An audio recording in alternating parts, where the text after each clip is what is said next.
Magandang araw! Isang malaking tagumpay ang naitala ng pelikulang And the Breadwinner is sa 2024 Metro Manila Film Festival.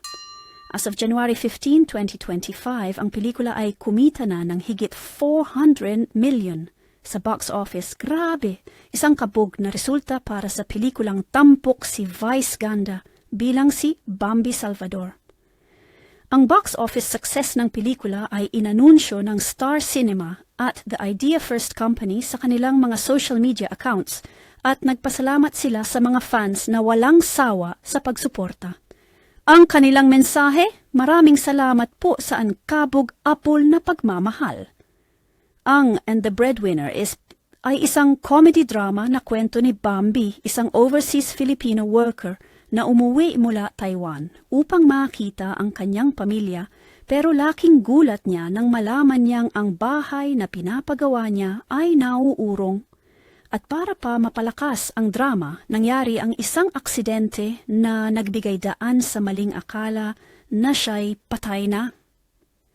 Ngunit nang malaman ng pamilya na buhay pa siya, napilitan si Bambi na magpanggap na patay para makuha ang kanyang life insurance na nagkakahalaga ng 10 million. The movie also features a star-studded cast including Eugene Domingo, Jong Hilario, Gladys Reyes at marami pang iba. At hindi lang yan, sa 2024 MMFF Gabi ng Parangal na panalunan pa ng pelikula ang Gender Sensitivity Award at Special Jury Citation. Patunay ng kalidad ng pelikula at ang epekto nito sa audience. Kaya naman, kung hindi pa kayo nakapanood, And the Breadwinner is definitely a must-see. This is one of the most successful MMFF entries this year, and it's clear that fans are loving every bit of it.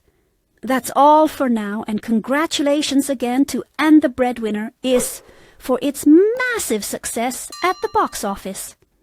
Para sa updates sa iba pang balita, manatiling nakatutok. Hi guys, this is Ana Policarpio. If you find this video informative, please hit like and subscribe.